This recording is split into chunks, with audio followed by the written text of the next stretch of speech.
அனைவருக்கும் வணக்கம். இன்றைக்கி நம்ம செய்ய போகிறது எக் நூடுல்ஸ்க்கு.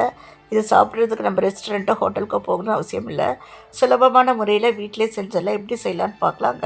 200 கிராம் ஹக்கா நூடுல்ஸ்க்கு நாங்கள் 4 பேர் சாப்பிட்டோம். தாராளமாக வீட்டிலே சுலபமான முறையில் செஞ்சுக்கலாம். இன்றைக்கி நான் 200 கிராம் நூடுல்ஸ் எடுத்துக்கிறேன். அதுக்கு 1.5 லிட்டர் தண்ணி நல்லா கொதிக்க வச்சுட்டு ஸ்டவ்வை சுவிட்ச் ஆஃப் பண்ணிடுங்க. அப்படியே ஒரு 5 நிமிஷம் விட்டுட்டு நம்ம வடித்தட்டில் போட்டு வடிகட்டிட்டு ரன்னிங் வாட்டரில் 2 டைம் நல்லா அலசிடலாம்.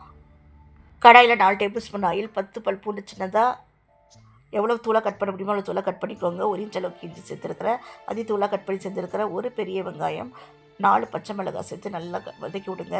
வெங்காயம் கண்ணாடி பதம் வரணும். இதில் 100 gram carrot, 100 gram beans, 100 gram முட்டைக்கோஸ் சேர்த்துட்டு நல்லா வதக்கி விடுங்க. இதில் ஒரு தக்காளி, பெரிய தக்காளியாக சேர்த்துருக்கிறேன். எல்லா காய்கறியும் நல்லா ஒரு 5 நிமிஷம் ஹை ஃப்ளேமில் வச்சு வதக்கிட்டு 5 நிமிஷம் ஆகட்டும். இப்போ இந்த சைடில் நம்ம கொஞ்சமாக எண்ணெய் ஊற்றிட்டு, 1 டேபிள் ஸ்பூன் எண்ணெய் ஊற்றிட்டு 3 முட்டையை உடச்சி ஊற்றிட்டு இதிலே 1/4 டீஸ்பூன் உப்பு, 1 டீஸ்பூன் மிளகுத்தூள் போட்டுட்டு நல்லா இதை ஸ்க்ராம்பிள் பண்ணி எடுத்துக்கலாம். அது அப்படியே இருக்கட்டும். இப்போ நம்ம காய்கறியை நல்லா நம்ம கிளறிக்கலாம். போட்ட காய்கறிலாம் எல்லாம் ஓரளவுக்கு நல்லா வெந்துருச்சு. இப்போ இதை நல்லா கிளறிட்டு நம்ம வடித்து வச்சுருந்த நூடுல்ஸ் இதில் சேர்த்துட்டு 1 டீஸ்பூன் மிளகாய்த்தூள், 1/2 teaspoon garam masala, 1 tablespoon soya sauce, 2 tablespoon தக்காளி சாஸ் சேர்த்துக்கிட்டு நல்லா கலந்து விட்டுருங்க.